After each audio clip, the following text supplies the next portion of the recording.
라스 성공전략 2부 문을 열겠습니다. 결국 오늘 코스피가 2026포인트에 마무리가 되는군요. 고점이 2027포인트였는데 장중 고점에 비해서 1포인트만 낮았습니다.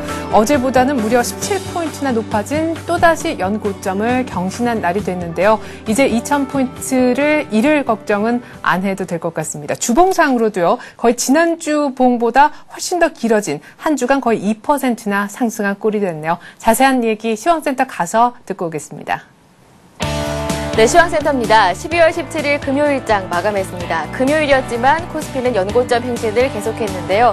8거래일 만에 기관 쪽에서 순매수로 전환했고요. 외국인도 강하게 매수하면서 코스피 2020선을 돌파하는 모습이었습니다. 마감 지수부터 살펴보겠습니다. 오늘 코스피는 17포인트 오르면서 2026포인트에 마감했습니다. 출발 또한 상승으로 출발했는데요. 장 초반에는 기관 쪽에서 꾸준하게 매수해주면서 상승을 이끌어 나가는 모습이었습니다. 10시 구간 지나면서 벌써 2020선을 돌파하는 모습이었는데요. 기관의 매수 물량은 조금 줄어들었지만 오후장 들어서는 외국인이 이끄는 모습이었습니다. 결국 장중에 2027포인트라는 연중 최고점 다시 쓰는 모습이었는데요. 오늘 장의 상승은 외국인과 기관이 손 맞잡고 이끌어주는 모습이었습니다. 수급 내용 살펴보겠습니다. 외국인 쪽에서 오늘장 1,800억 원 정도 매수 우위가 나타났습니다. 기관 쪽에서는 매수 물량이 조금 줄어들었는데요. 230억 원 정도 사주는 모습이었고요. 어제장 강하게 매수했던 개인 쪽에서는 오늘장 1,400억 원 정도 차익 실현하는 모습이었습니다. 이어서 코스닥으로 가보겠습니다. 3거래일 연속으로 코스닥은 쉬어가고 있는데요. 오늘은 0.9포인트 하락하면서 510선에서 마감되는 모습이었습니다. 오늘 출발은 어제와 마찬가지로 상승으로 출발했습니다. 하지만 상승폭을 줄여나가다가 12시 구간 지나면서 약세로 돌아서는 모습이었는데요. 기관 쪽에서 부담을 주는 모습이었습니다. 수급 내용 자세하게 살펴보도록 하겠습니다. 오늘 코스닥 쪽에서는 역시 기관 쪽에서 부담을 주는 모습이었는데요. 기관 쪽에서 140억 원 정도 매도 우위가 나타났습니다. 기관은 12월 들어서 계속해서 코스닥 쪽에서는 매도 우위가 나타나고 있습니다. 하지만 개인과 외국인 쪽에서는 지지해줬지만 힘은 크지 않은 상황이었는데요. 개인 쪽에서 70억 원 정도, 외국인 쪽에서 120억 원 정도의 매수 우위가 나타났습니다. 이어서 외환시장으로 가보겠습니다. 원달러 환율은 이틀 연속으로 하락하고 있는데요. 55전 내리면서 1,152원 오전에 마감하는 모습이었습니다. 출발은 상승으로 출발했습니다. 1,150원대 중반에서 출발했는데요. 외환당국의 규제 리스크가 남아있는 상황이었고요. 서해해상에서 사격훈련 재개로 지정학적 리스크도 부담을 주면서 장 초반에는 상승 압력을 받는 모습이었습니다. 하지만 장중에 코스피가 상승폭을 키워나가면서 달러 매도 심리를 자극했는데요. 오늘장 다시 하락으로 돌아서서 마감했습니다. 네, 이어서 유가증권 시장 시총 상위 종목들의 움직임도 살펴보겠습니다. 삼성전자가 4거래일 만에 반등이었습니다. 1% 오르면서 92만 원대까지는 회복하는 모습이었고요. 포스코도 강보합권에서 마감됐습니다. 현대차와 현대모비스는 약보합권, 보합권에서 마감되는 모습이었고요. 현대중공업이 어제 하루 쉬어가더니 다시 반등입니다. 44만 원대까지 올랐습니다. LG화학은 보합에서 마감됐습니다. 네, 은행주가 다시 한번 랠리를 이어가면서 신한지주와 KB금융이 4%, 2% 강하게 움직였습니다. 기아차는 5만 원대에서 쉬어가는 모습이고요. 한국전력 오늘까지 오르면서 강보합권 유지하고 있습니다. 이어서 코스닥으로 가보겠습니다. 코스닥은 상대적으로 약한 모습을 보여주고 있는데요. 서울반도체와 포스코 ICT가 그래도 버텨주는 모습이었습니다. 셀트리온은 1.8% 하락했고요. 메가스터디 오늘 또다시 하락하면서 약보합으로 마감됐습니다. 동서가 약보합 조정이었습니다. OCI 머티리얼즈는 오늘까지 상승을 지속하고 있고요. 포스코 캠텍이 1.8% 오르면서 그나마 강한 모습을 보여줬습니다. 네, 이어서 특징 테마주 살펴보도록 하겠습니다. 어제장 하루 쉬어갔었던 조선주들이 다시 한번 엔진을 가동했습니다. 내년 실적이 기대된다라는 증권사의 호평도 있었는데요. 신고가 쓴 종목 또 있었습니다. 네, 현대중공업과 삼성중공업, 대우조선해양이 52주 신고가 다시 썼고요. 나머지 종목들도 강한 모습을 보여주고 있습니다. 특히나 STX 그룹주에는 쇠빙선 수주라는 호재도 있었는데요. 기자재 쪽으로 넘어가 보겠습니다. 조선기자재에서도 STX 그룹주들이 빨간불을 유지하고 있습니다. STX 엔진과 STX 메탈이 5%, 1%대로 올랐고요. 나머지 종목들도 상승하면서 조선주의 상승세가 조선기자재 쪽으로 이어지는 모습이었습니다. 네, 뿐만 아니라 금융주도 랠리를 다시 한번 가동했습니다. 증권주부터 살펴보겠습니다. 코스피 지수가 강세를 보이자 증권주들이 신고가로 하답하는 모습이었는데요. 네, 삼성증권과 대우증권이 5%, 6%대로 강하게 올랐습니다. 오늘장 삼성증권과 우리투자증권, 키움증권이 52주 신고가 다시 썼고요. 나머지 종목들도 강하게 움직이는 모습이었습니다. 이어서 은행주 분위기도 살펴보겠습니다. M&A와 턴어라운드 기대감으로 다시 한번 랠리를 가동했습니다. 신한지주와 KB금융 큰 폭으로 올랐고요. 오늘 민영화 중단 논의를 하는 우리금융은 약세로 마감이 됐습니다. 하나금융지주는 외환은행 인수 기대감에 3% 큰 폭으로 올랐고요. 부산은행 마찬가지로 3.5% 오르면서 은행주가 다시 한번 상승하는 모습이었습니다. 네, 이어서 금호그룹주 살펴보겠습니다. 재무구조 개선을 위해서 대한통운 매각을 추진하고 있다고 발표하면서 금호그룹주들은 오르는 모습이었습니다. 네, 장중에 대한통운과 아시아나항공이 52주 신고가 다짐했었는데요. 아시아나항공은 신고가 오른 이후에 차익 실현으로 하락하는 모습이었고요. 나머지 종목들은 빨간불 유지한 채 마감이 됐습니다. 네, 마지막으로 현대그룹주 살펴보겠습니다. 현대건설 채권단이 현대그룹과의 매각 MOU 해지를 추진하겠다고 발표하면서 어제부터 상승하고 있는데요. 현대엘리베이터가 52주 신고가 다짐했었습니다. 현대상선은 차익 실현 매물의 약세로 돌아섰고요. 나머지 종목들은 현재 빨간불을 유지하고 있는 상황입니다. 네, 이렇게 시장 흐름 한번 살펴봤습니다. 이번 한 주 동안 코스피 지수는 저점과 고점을 모두 높이면서 주간 기준으로는 2% 가까이 상승했고요. 코스닥은 상대적으로 약세였지만 저점과 고점을 모두 높였고요. 강보합권에서 마무리가 됐습니다. 지금까지 마감 시황이었습니다. 네, 마감 시황 들어보셨습니다. 이제는 이번 주 특징을 한번 추려보고요. 다음 주 전략을 미리 한번 세워보는 시간 갖겠습니다. 현대증권 투자컨설팅센터의 배성영 수석연구원 전화 연결합니다. 안녕하세요. 예, 안녕하세요. 네, 와, 전형적인 정말 계단식 상승이 아닌가 싶어요. 어제 잠깐 쉬고 오늘 2020선도 돌파하면서 또다시 연고점을 썼는데 이제는 2000포인트에 대한 하방 걱정은 안 해도 되는지요? 예, 일단은 현재 계속되고 있는 G2의 경기 모멘텀, 즉 미국과 중국의 경기 모멘텀이 연말 계속 진행되고 있는 상황이기 때문에 추가적인 상승 기대가 계속적으로 유효할 것으로 보고 있습니다.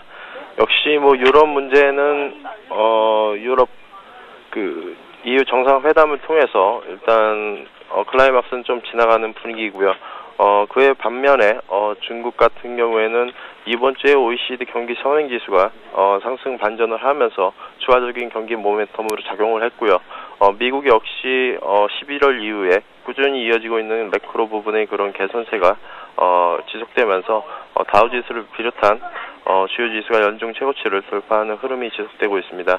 이러한 긍정적인 부분들이 우리 시장에도 영향을 미치면서 외국인들의 매수세가 계속 진행되고 있는 상황이고요.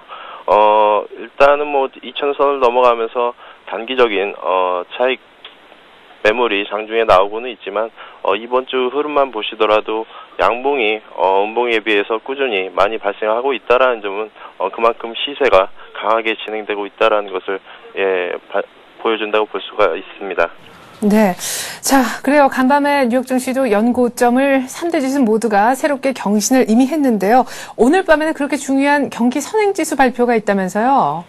예, 그렇습니다. 일단 오늘 발표될 매크로 지표에는 미국 경기 선행지수가 발표가 예정이 되어 있는데요. 전월 0.5% 상승해서 이번 달은 1.2% 상승으로 추가적인 미국 경기 모멘텀을 재확인하는 그런 변수가 될 것으로 보고 있습니다. 참고로 금일 유럽 증시에서는 독일 IFO 기업 환경지수가 발표가 예정이 되어 있습니다. 역시 전월 100.9에서 이번 달 역시 이제 109 정도를 기록할 것으로 예상을 하고 있는데요. 역시 유럽 쪽도 지금 현재 유럽 문제에 따른 불안 요인들이 제기가 되고 있지만 역시 유럽 지역에서 가장 큰 독일의 그런 매크로 변수가 견고하다는 점에서 큰 악재가 될 가능성은 작아 보입니다.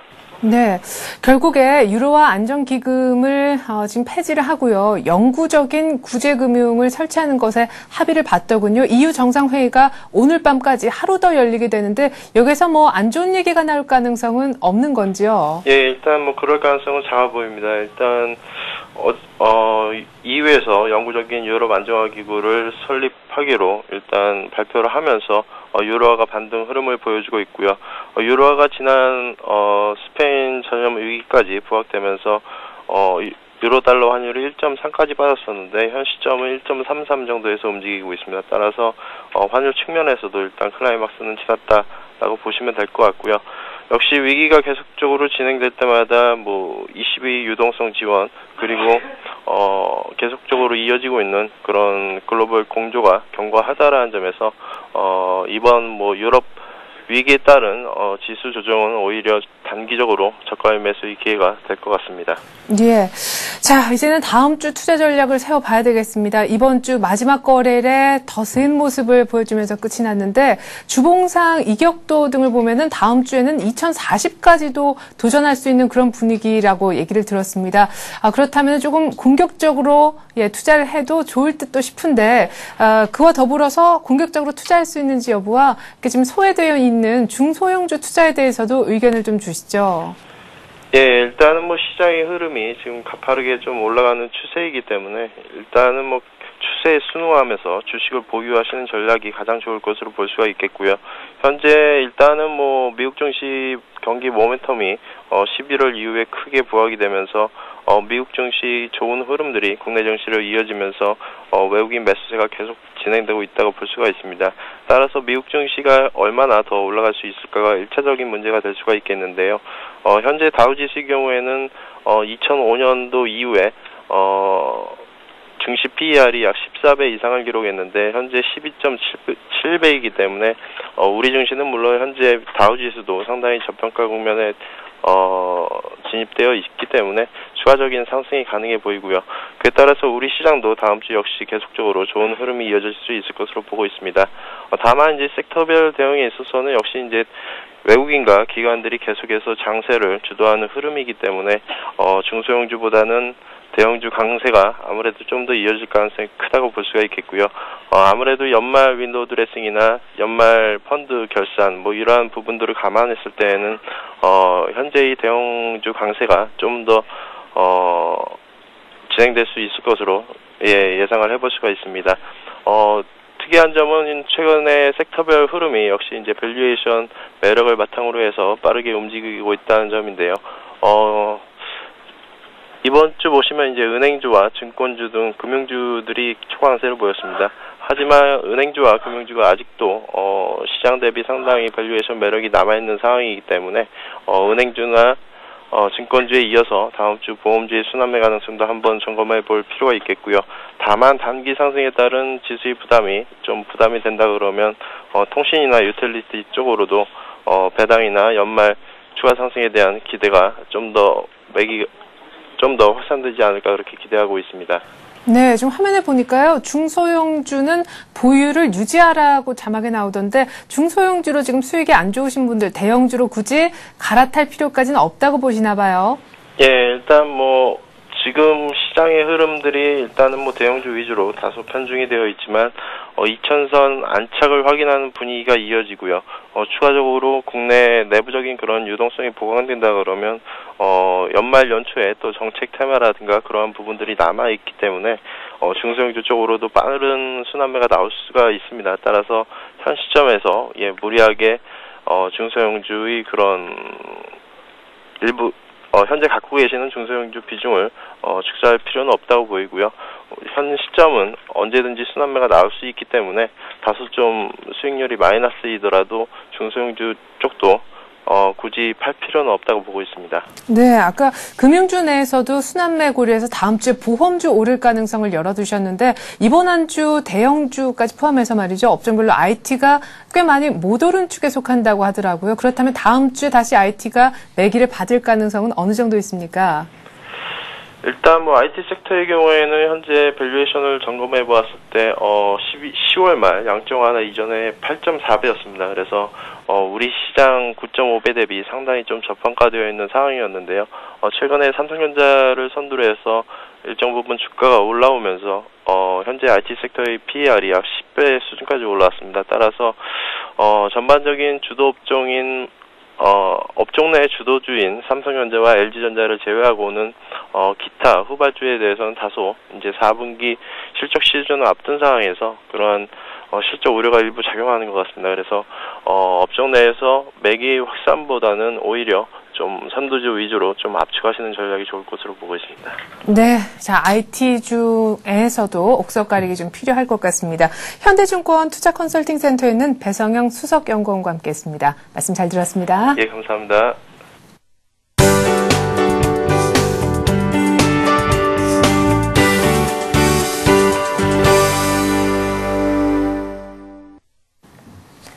이 시각 주요 뉴스입니다. 공적자금관리위원회가 오늘 우리금융지주 민영화 작업을 중단 또는 보류하기로 결정할 전망입니다.